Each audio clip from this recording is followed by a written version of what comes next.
Hey, ladies and gentlemen, welcome to Try the Goulash. My name is Blake. It's your boy Willie. And I'm drunk. Oh. Okay, drunk. I'm actually Alex, and I'm sober. And we're talking about sobriety today. That's lame. We're sober. Sober as fuck.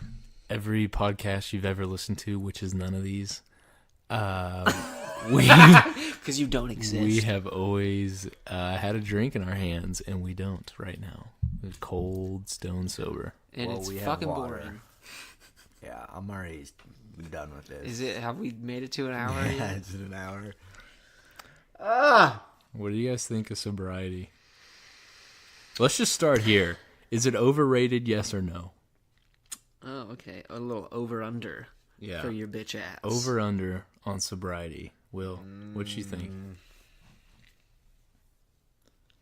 Obviously, in certain situations it's better. Obviously, in certain situations, not being sober is more fun.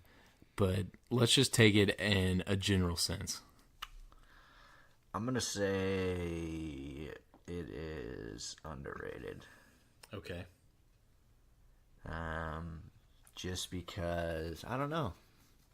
I'm thinking about my times when I'm drunk or fucked up in some sort of way. And I've had definitely some bad experiences when it comes to not being sober. And I've just really... in those instances, I'm just like, God damn it, I just want to be sober right now. Like, Yeah, I think everyone's been there before. if you've ever had the spins, like, late at night, that's probably when I always am like, I want to be sober right now so goddamn bad. And going back to why I just think it's underrated, I don't know. I think just being yourself, being sober is... we almost like take advantage of it. Like, I don't think about my like Take for my granted, yeah you mean? take for granted. Just like the kind of the state that I'm in right now, and I don't know. I just don't really think about it very often. I don't think about being sober. Probably because I'm always fucked up now. Just kidding. But to me, I think it's a little it's more underrated than overrated. So, I mean, I can answer now, or I'll just answer because I agree with Will. I think it's underrated in a general sense. Like I said earlier, you know, there's always a situation where one is going to be like perceived better than the other. But in the general sense, like if the universe was just like, hey, from this moment forward, you have to be perpetually sober or perpetually on a substance, I would pick sobriety. Just because I'm most productive when I'm sober. Unless I'm taking meth. yeah. So I think sobriety is underrated. I have experimented in my life with some substance. And I've had some good times. I've had some bad times. I've learned a lot. But in an overall sense, I'm just more productive as a human when I'm sober, and I think optimum growth for a human is sobriety. That's just me personally. Okay. Well, I'm gonna pick up where you just left off. I think sobriety is definitely underrated, just based on looking at society. I mean, most of the common interest activities throughout society, at least today, 2018, like sporting events, concerts, any public event, there's usually some sort of liquor. You know, there's beer or something. Maybe that's a really overgeneralized statement. It totally probably is. I don't even think it is, though. I mean, there's intoxicants everywhere. That's just and I think sobriety is just underrated because not a lot of people even go through life sober, and there's probably people listening to this. Oh, as if there's nobody listening to this, but if there were, maybe they would say, "Well, I'm sober a lot." Well, guess what?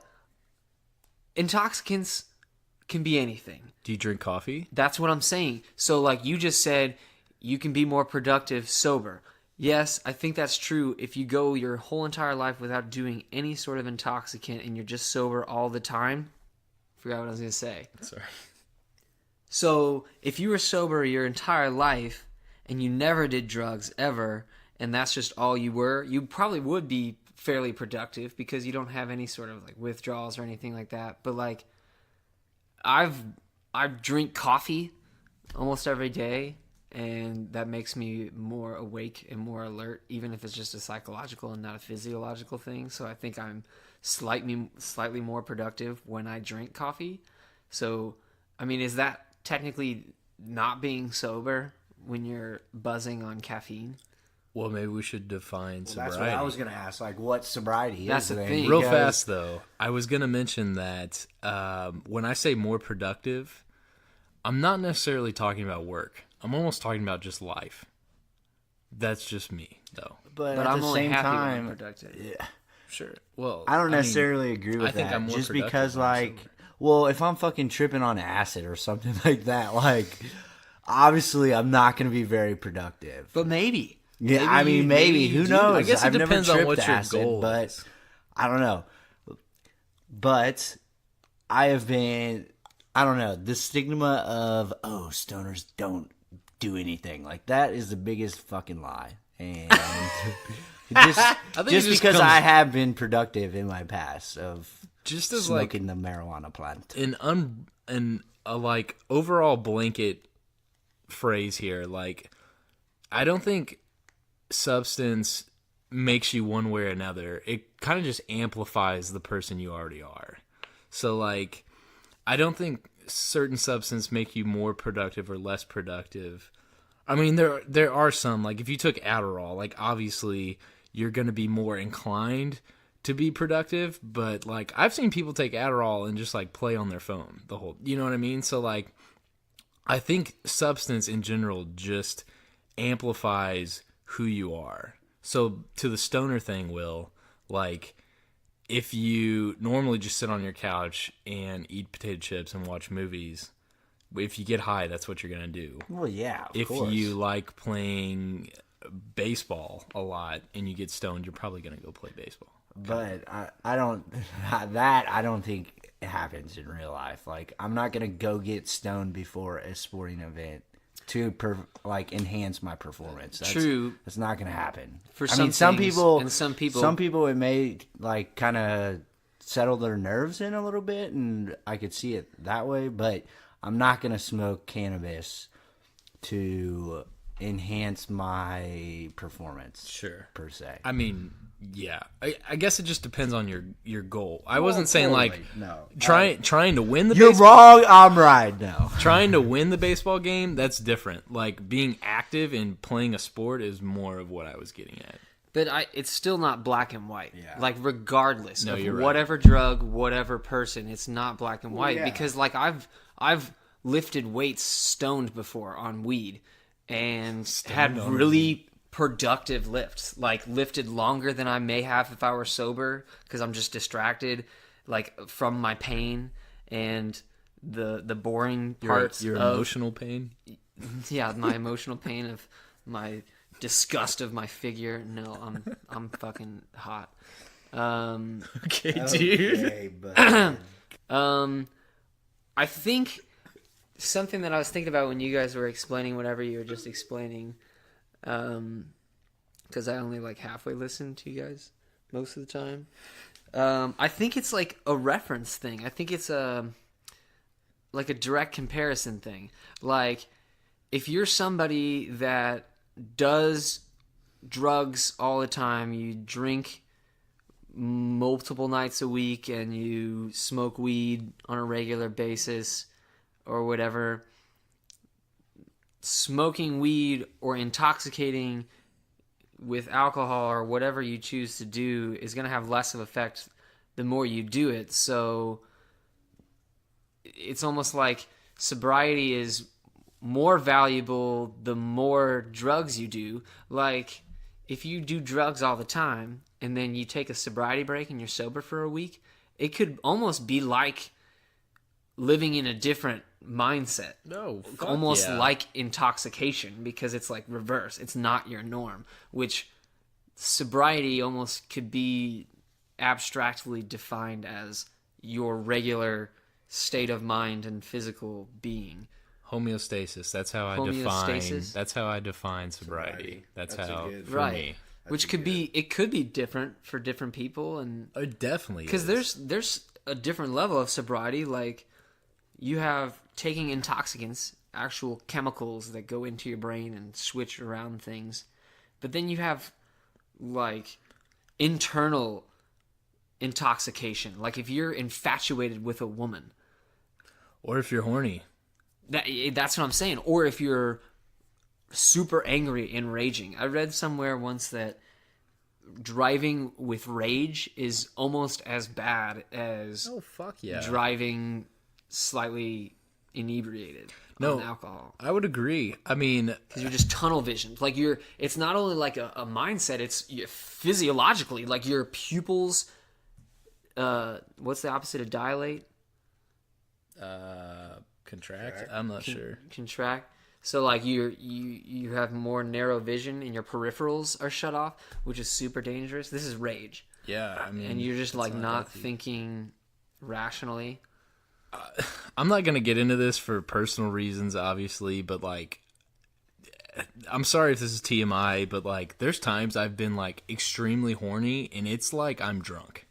Oh yeah, for It's sure. like I'm in another state of mind. For Like it's sure. powerful, and I didn't Yeah. consume any kind of, like I didn't take in any substance in my body. I'm not sober on my own brain chemicals. It's But kind if of you crazy. did a breathalyzer, you would be sober, according to the cop. So I guess maybe like internal things that make you like quote unquote not sober. Maybe that isn't homeostasis. I don't know what it is. I think personally, I guess I define it personally as substance. So like the Physical substance that yes. you So like take into but, your body. But I also agree with you, Al. Like when people are like angry or horny or whatever it is, like obviously I wouldn't really consider that sober.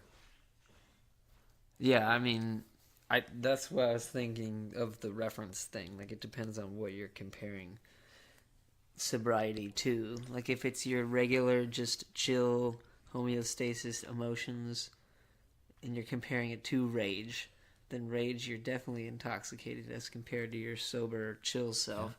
But I mean, I consider drinking 2 cups of coffee, I consider that not being sober. I consider taking a big dose of CBD not being sober.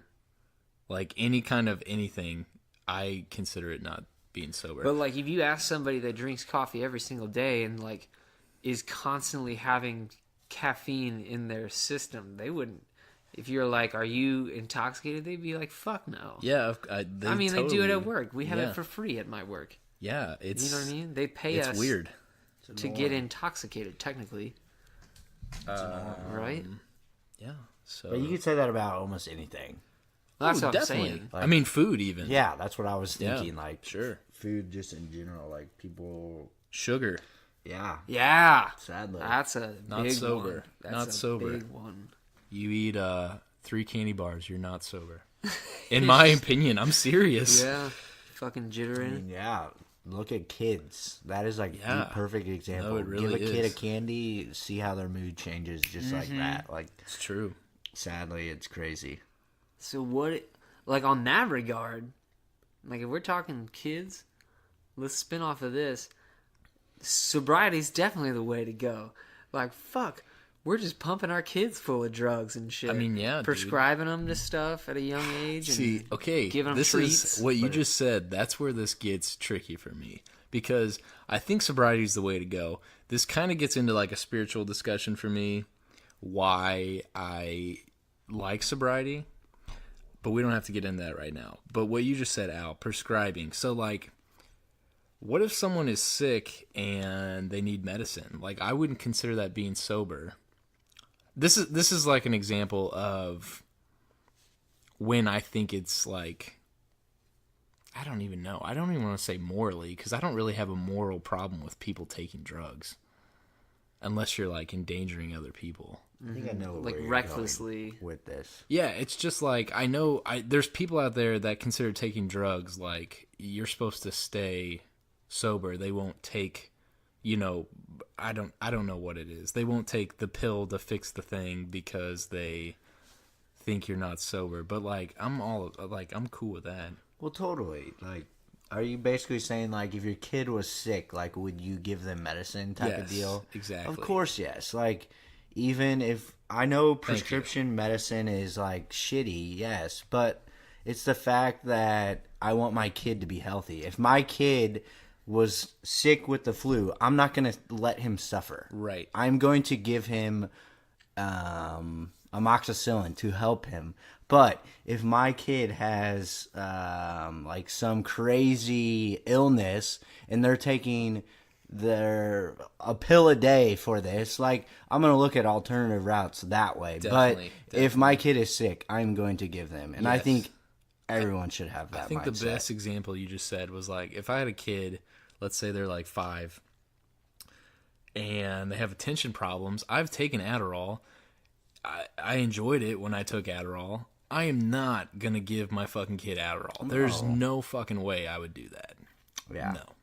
Not Well, at that age. I am a Seventh-day Adventist, and I disagree with both of you. If my kid gets sick, they're just going to get sick and die, and that's just how it was meant to be. Okay. I don't believe in medicine. It's just what is what it is. I don't even know what I'm trying to argue here. I think what I'm trying to say is, I'll just be very brief, like maybe a minute on this. I think there is something after we die, personally, and I think why I'm here is to learn whatever it is. And I think I learn that best if I am not messing with lots and lots of mind-altering drugs. I've taken stuff like mushrooms and stuff, and I've smoked pot, and I've had spiritual experiences on that. But when you start doing those things all the time, Regularly. then it's like, it turns into something else. So, like, I'm not saying you can't do drugs for religious purposes. There's people in the Amazon that take ayahuasca. It's like a religious ceremony, and I'm totally down with that if that's their thing, But if someone's taking, ayahuasca or DMT every day just to escape reality, that's totally different to me. Yeah. Mm-hmm. But at the same time, it's okay, for example, to have a beer. Like, a beer once a night. Like, that's perfectly fine. I don't see any like a harm in glass of that. wine. Yeah. Just, I guess, moderation. Moderation, baby. Moderation is Here we key. go. I was going to segue into that, Moderation is very much important when it comes to sobriety. which is totally generic And not being sober. Like, they go hand in hand, moderation. Because if you were sober your whole entire life, you would fucking say sobriety is overrated. I would agree. And, like, I think I appreciate sobriety more that I've been fucked up in my life. And I also appreciate getting silly and a little fucked up. It's fun to more let loose a because little bit. I know what sobriety is. Like, Yeah, I guess it does come down to moderation. This is my thing with, now that we brought up moderation, and this is kind of what I was trying to get at earlier when I was talking point of reference. Like, if you're comparing sobriety, homeostasis to being stoned on marijuana, I have used marijuana a lot in the past, and the state of Missouri doesn't need to know if I still do or not on a regular basis. But like one of you just said, regular basis as a negative thing. But even that, I don't really think it's a negative thing, because if you're saying, okay, so like one of the reasons I've used marijuana as just pure entertainment and leisure and just recreationally, not medicinally. Definitely. But I've also, it's like 50-50. I've also used it for anxiety and stress. And if you're telling me that it's unhealthy for me to smoke in order to treat those things, and it's healthier for me to be sober 100% of the time, and I'm just going to be a dick, I vehemently disagree with you. Like, moderation is the key, yes. If you're stoned every day, and it probably doesn't work, and you're probably running away from something, and you're maybe not medicating. And this is just me. I'm not talking about seizure patients. Right. I'm not talking about people with cancer. Like, those people, smoke every day, please. Like, it probably is beneficial. It's like a vitamin for you. For me, I don't need it, but it helps a lot. And so if you're telling me, you know, sobriety is the way to go and it's better than being quote unquote intoxicated or high, sometimes that's just wrong. Like, sometimes for me, it actually is better to be intoxicated. And maybe that's like taboo or like a little bit controversial, but that's just my perspective in my life. And I wouldn't know that if I weren't sober very often. Like, most of the time in my life, I am sober. And so I have that reference point of my just homeostasis mindset. You know what I mean? Yeah, dude. And emotions. It's definitely controversial, and it's definitely taboo. And I'm about to make an argument here, but me, myself, in my own life, like, I haven't even done this. It's just, I feel like this is just like an innate knowing that I have. So I haven't like tried every drug in the book, but like, I've messed around with like a decent amount of substance in my past, and like, cannabis was probably my favorite of all of them. And I've had points in the past where I was using it pretty frequently. And what you were talking about is, you know, there are people that have anxiety and they use cannabis, or there are people that want to relax at the end of the day and they'll smoke or like vaporize it or eat it or whatever it is. Going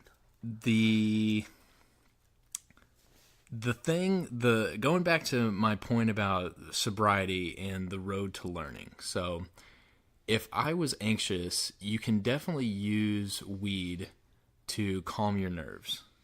And you can definitely use weed to calm your nerves and like make you a calmer person. That'll definitely work, and you'll probably be more beneficial to society. You won't be so uptight or angry or whatever it is. The point that I was getting at, though, is if you choose to be sober and choose not to smoke weed to calm your nerves, or choose not to smoke weed to calm your anger, and you sit in your anxiety or you sit in your anger and try to figure out where it's coming from instead of trying to just like make it go away for the day, I think that is like learning, and it's not fucking fun, and no one wants to do that. Like, if you're pissed off and you know that smoking or like having a drink is going to take the edge off, like, obviously that's what everyone wants to do. It's quick, it's easy, it's effective. But you know, some people don't drink and then they're just pissed off, and that's not productive either. But if you sit with yourself and you sit with your feelings and you try to figure out why you're feeling a certain way, stone cold sober, I guarantee you'll figure out why you're feeling that way, and then you can mend it. And then you don't even have to use anything, because you won't feel angry. You know, my sister has anxiety problems, and she went to her doctor and they prescribed her Xanax, which I have taken Xanax. It's effective. It's fucking terrible for your body. It's one of the only drugs that can kill you from withdrawal. It's awful.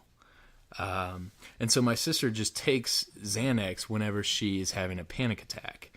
And what I've tried to encourage, well, I won't say her name. What I've tried to encourage her to do her whole life is, you know, Still take the Xanax if you need it, but like when you're feeling anxious, try to figure out why the hell you're feeling anxious. You know, go to a therapist, try to get to the root of the problem versus just like covering up with a drug. Yeah. Taking the drug is going to be effective. And there are people that take the drug their whole life and they cope with it that way. And that's totally cool. But I think like, just me personally, I think the road to like deeper learning in life is facing that stuff. I can't argue with that. Yeah. I think that's definitely, like, I've always said, even when I do drugs, that sobriety is the way, because it's harder. Like, it's definitely easier. Harder. Like, to me, drugs are like a cheat or just like a quick remedy to and they're a lot of those effective. things that you explained. It's like a free pass. It is. And even though I agree with everything you just said, I'm probably going to still do it. Yeah, I mean, I'm a hypocrite. Like, I've had times where, actually, just recently, I told you guys I was having a panic attack, and I tried, like, there was Xanax in the vicinity I was in. I get these really rarely, but I was experiencing one, and they're fucking awful. And I had an old script for Xanax. I had panic attacks really bad like 3 years ago that I've overcome. They've gone away. It was actually another drug I was taking, a fucking Allegra D was giving me Yes, it was giving me anxiety attacks. Yes, allergy medicine was giving me anxiety attacks. And after I came off that, they stopped. But while I was, a few years ago when I was having those panic attacks, doctor gave me a script of Xanax, a small one, and I've just kept it around. Just because, like, I still get panic attacks occasionally, and it just feels good to have, like, a security blanket around. I don't know. Pussy. Pretty much. Anyway, okay, I was having a panic attack earlier this week, and I tried to just sit in it for a second, and it was so shitty. And I honestly, like, meditated through, like, maybe 20 minutes of it. I was just like, I can overcome this. And I just tried to like sit on my bed and just like breathe. I ended up taking a small dose of Xanax and it went away. But drugs are the answer. I really tried. And like, it was honestly after I came out of it, like the point that I was sober and sitting in it, it was like, it was beneficial. Like I was like, holy shit, I almost like beat that with my head. It was crazy. But then I gave in and fucking got fucked up, yeah. All right. Yeah, I think I've had maybe one panic attack. One. And I don't know if it was like a legit full panic attack. Ooh, they're bad. They're awful. Like it literally, I just went outside and got like some fresh air and came you back definitely had one on the playground with me and Chris. That was one for sure. Yeah. Yeah, I had. It was an instant like that. I heard a Durkaduba, and it was a big Durkaduba. Durkaduba. I literally blew out, and when I blew out, I said, "Fuck you, Curtis," because it was all his doing. You just knew. Yeah. He gave me a nice booger, and that's the thing about. Like, the thing with drugs is, like, they can be beneficial if used in moderation, like we've talked about. But, goddamn, they can go south on you fast. So fast. That's but what at I was the same thinking. time, I don't know. When I smoke, like, back in college, I always kind of wanted to be like, well, I want to get higher. Like, sure. I mean, everyone's been there. Or, not even weed, but, like, drinking. Yeah, like, you're always curious. Everyone's like, let's go deeper. Let's take it to the next level. Different drugs have different thresholds. Yeah, like, totally. Like, that's why certain ones are better. Like, if you're stressed out and you just want to take the edge off, a beer at the end of a workday, there's almost nothing quite like it. Like, honestly, especially like a draft beer. At work, we have a keg. That's nice. And after a long day, I was an alcoholic. Swear to God, like, there's some weeks, if we've just been standing all day when we were working on that one project, when I was just... Yeah, that one project, my ass. Yeah, when I was working on Will's ass, I just really needed... No, it was just like 8 hours straight of sweating and sanding and getting dirty just the whole day. Like, the time flew by because you're just grinding. And at the end of the day, ice cold draft beer is like sex. Like, it's awesome. I wish I could share that experience with everybody. But if you have, 4, 5, 6 beers, then you're like straight up intoxicated. Yep. And well, at least for me, maybe somebody else is. Andre the Giant's probably just like, that's an appetizer. Yeah. But for me, that would get like me a on beer. some level. And if I was already anxious, maybe the first beer or two helped me, and it was almost like a medicine. But 5 and 6, I'm going deeper down that hole, and it's going to get me even worse. Like there's some things.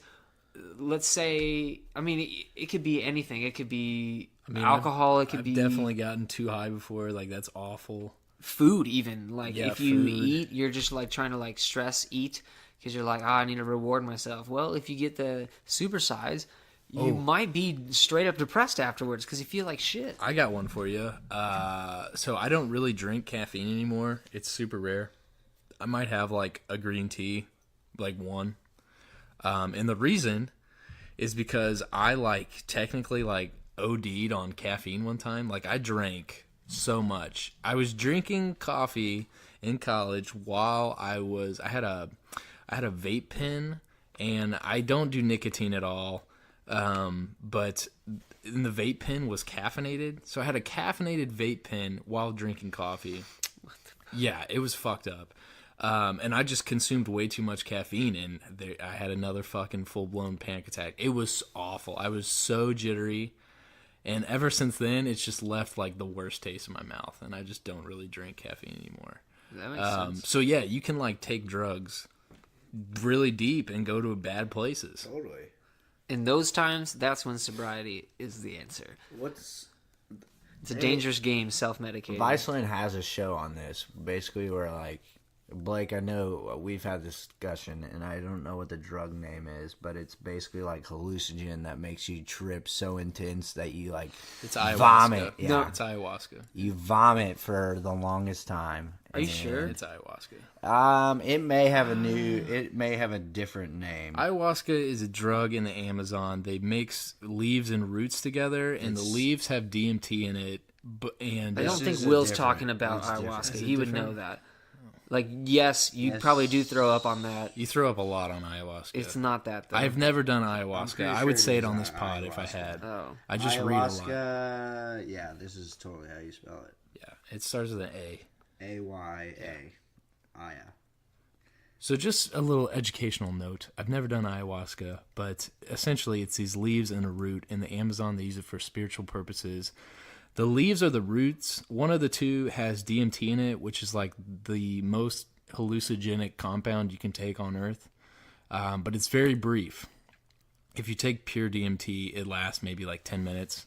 What ayahuasca does that I would never have the balls for Isn't it like 8 hours? is the roots. I think it's longer than that. The roots like slow the absorption of DMT way the fuck down. So when you drink it, you drink the DMT, but then the other chemical in it slows the DMT, and you trip for like 20 hours or something. Like a DMT trip for 20 hours. Really? Yeah. Sounds like exhausting. sounds off. Like, ooh, no.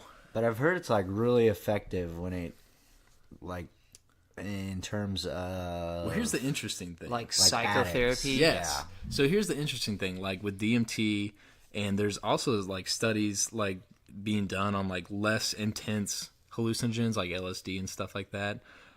People with like depression, I've even seen studies with alcoholics doing like DMT and like being cured. Like they will not, and this isn't just like one study of one guy. This is like there's like many documented cases of this. That's what I think the show on Viceland is about. Like, essentially an addict of some sort coming and taking this and experiencing or trying to cure their addiction. So this is super interesting you brought this up because I have in my past taken magic mushrooms. That's the only hallucinogen I've ever taken. And it was just a couple times. It was okay. The thing about DMT and ayahuasca is they're seen as like super spiritual, like almost transcending this reality, kind of spiritual. Like people come back with like, a whole new meaning for life. It's usually like very loving and stuff like that. But what we were just talking about, how drugs are like a double-edged sword, like they can go bad. Mm-hmm. I'll tell you right now, point blank, I'm never going to take ayahuasca. No, I have no desire. I have no desire to, and I don't want to. But the possibility of growing my spirituality with a drug is alluring to me. Oh, yeah. But the negative side of that is it sounds so scary to me. Like if I took ayahuasca and it went to a dark place and I was just stuck there, that would be so traumatizing to me that it's almost worth not seeking that out. But I think that is why ayahuasca is so damn beneficial for like addicts. Because it just keeps you in it? Yeah, well, it's such a bad fucking I don't even know if trip. It's bad, though. Yeah. It's just intense. Yeah.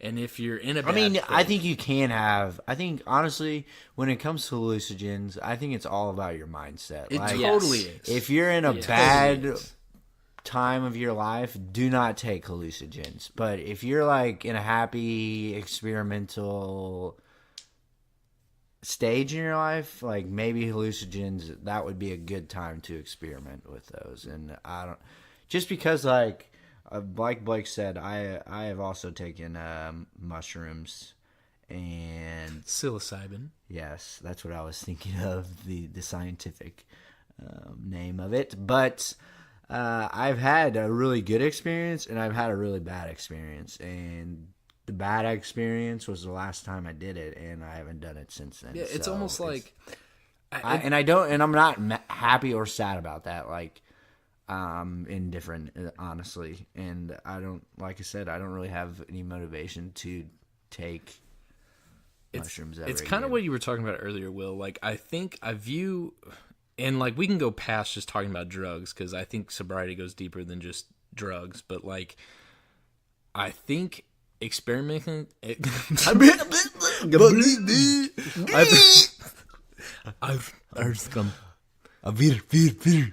think experimenting with drugs a little bit is definitely beneficial, and I think you can learn a lot about being sober through experimenting with drugs. But if you fucking run away with that shit, it can take you to a really dark place. So it's kind of like, I'm not an advocate for staying totally sober your whole life, and I'm not an advocate for like using drugs forever either. It's kind of like this weird like in between. Like I think it's healthy and beneficial to get out of your own headspace a little bit, but don't run away with it, kind of thing. Yeah, but I think that's anything in life. It totally is. Like, it totally is. And I don't know, life is almost too short. Yeah, eat that cheesecake. Taste it, do whatever but don't eat a want. cheesecake every day. Moderation with everything. So Blake, just leave your hand alone for a little bit. Don't jerk off. Oh, well, I mean, we can get into this, but like, you talk about like trying to stop a habit, sexual needs, dude. It is the one thing that is so it's fucking hard, impossible for me. And I just want to, but it's so fucking hard. It's so fucking hard. You want to do me, dude? With every endeavor, I don't even know if I want to get into this on the podcast, but like with every endeavor, like drugs and anything with moderation, I've always had like an experimental stage. Like I'll be like, I'm going to do this diet just to say I can do it. I'm going to try smoking weed just to say I've, experienced that. I'm going to, I don't even know, other weird body stuff. I'm going to gain 10 pounds in the gym just to see if I can do it. Mm-hmm. Being drunk on like horniness things is the one thing that's like I can't fucking, and that's probably just because it's like nature, like it's just in my DNA. But like that's because God is working through you, and He's trying to establish a bigger army race of people, and He needs you to be fruitful and multiply. So it's not even in your control. It's divine intervention. I'm gonna go with that because that's why you fill up your tube socks. If I think of anything else, it makes me feel weak. I'm just like, God damn it, I can't beat this. Have you guys ever If you guys don't want this in the pod, we can cut this. But have you guys ever just like tried not to jerk off for like a month? Yeah, totally. I've never been able to complete it. Never. It's like the one challenge I can't beat. Yeah. I go through spurts where I won't do it for a couple weeks. Yeah, I'm kind of like it. It's hard. It's easy if you're not in a relationship. Or I feel like it's harder when you're No. not. No. This is what I'm saying is like maybe not relationship.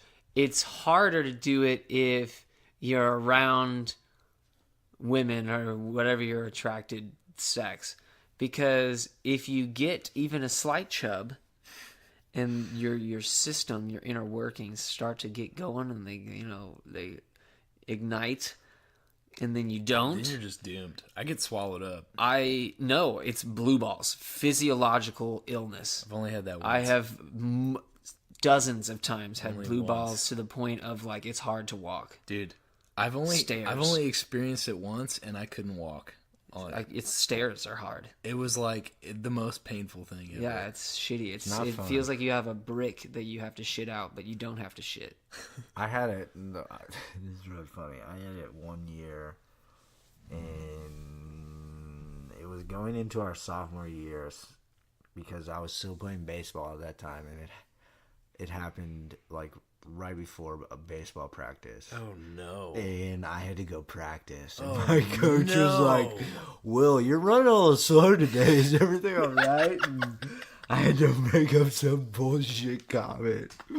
And yeah, needless to say, that was like the one. Coach, I need to bad- come. Yeah.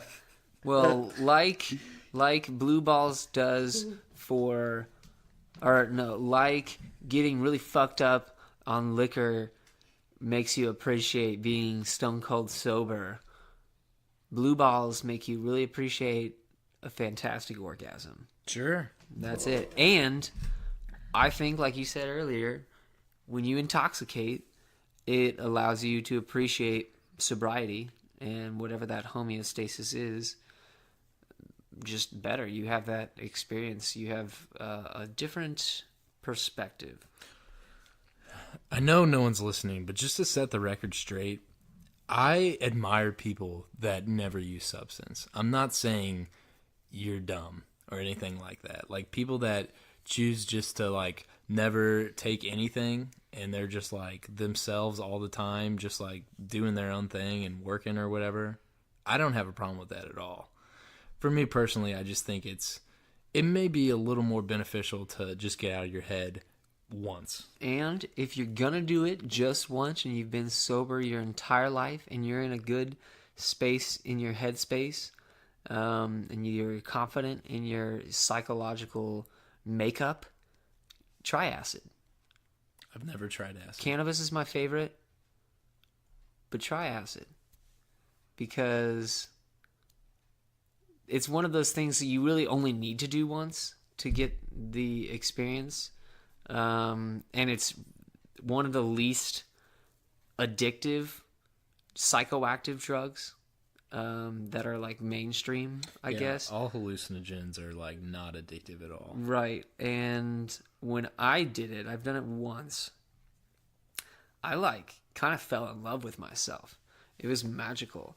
Like, I'm not saying this was the drug that was putting these thoughts in my head. It was stuff that I already felt. Yes, but it was just kind of like, it gave me somewhat of an out-of-body experience to where I was able to like see myself and this character that I had created through the years of my life. And it made me really appreciate my goofy side, my creative side.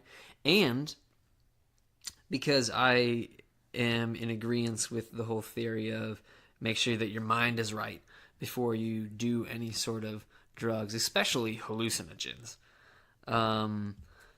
Any drug really, but especially hallucinogens, just because it's like free game.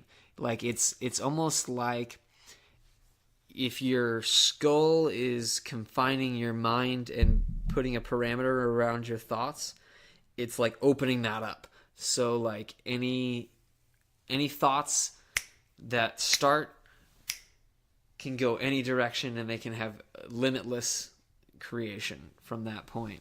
And that's a really cool thing to experience. I was listening I listened to a podcast that's way more popular than this one, the Joe Rogan Experience. And one time, Joe was talking about he had a short stint with DMT where he would smoke DMT, and Joe was talking about this one trip he had. He was like hanging out in like the universe after he smoked it. Like he said he was like floating through the stars or whatever. And he started thinking about, I think, don't quote me on this, but he was saying something about, he started thinking about someone that he didn't get along with in his life. And he was thinking like negative thoughts, and his trip started like turning dark and like almost like evil. And then while that was happening, Joe said that he started like getting a little scared, and he just started like focusing on love, and then like everything like turned to flowers, and like it was cool. And that's the thing with That is cool. with any drug. It's just, I'm not trying to judge people that just do recreational drugs haphazardly or whatever. I'm not going to say do your thing, because you probably shouldn't, but like, you know, I'm not better than you because you do and I don't. But like, going into it, just know in advance, the drug is not building another reality. It's making you believe that there is another reality, but it is all in your mind. Like, if you're on acid and you see the walls moving, maybe they're moving, maybe they're not. That's a whole like argument It's about like metaphysical shit. what is homeostasis, what is sobriety, what is reality. our waking minds. Like, are we technically drunk? And whenever we do acid, it makes us not drunk, and it makes us see life how it really is. I have no idea. I don't know. We're not about to get into We're not that. getting into that. I really want to, but we don't have the time, and I don't trust you guys well enough to stay on the track of mind. But whenever I've done hallucinogens, I've done them like a handful of times. I think I've done mushrooms 3 times and acid once. There was only, I think, 2 out of the 4 of those trips, maybe 3, I had instances of negativity like you just explained Joe had. But every time before I did those, because I take drugs seriously, like I respect them. You I should respect talk about drugs. that, because that's a real thing. I respect drugs a lot. And I'm not saying that as in like, everybody should do drugs. Sobriety sucks. I think sobriety is better than drugs. But I respect them for what they are, because they are powerful. That's why so many people have problems with it. That's why addiction is a thing, and it's why society is the way it is. It's why we're having this conversation. Especially if you're going to be using something that's like psychoactive, like cannabis or hallucinogen, or something that would be Alcohol. considered more of like a spiritual drug.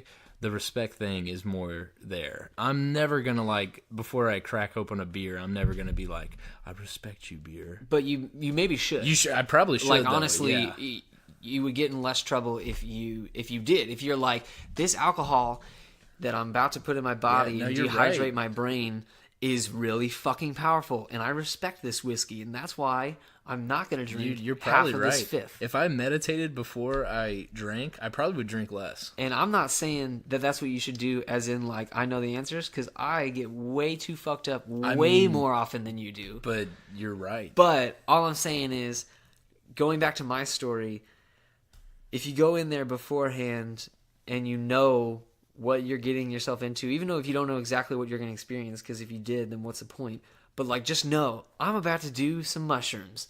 It's going to make me feel weird and make me see, feel, hear, experience things that I never would when I was completely sober. If you just know that going in, then whenever a negative experience happens, so for instance, when I was tripping one time, I think it was on acid, when I was around people, it wasn't as bad, because they kind of brought me down to earth, my friends, just like that comfort, and we were just laughing. If something got weird, I'd just kind of laugh it off and be like, oh, whoa.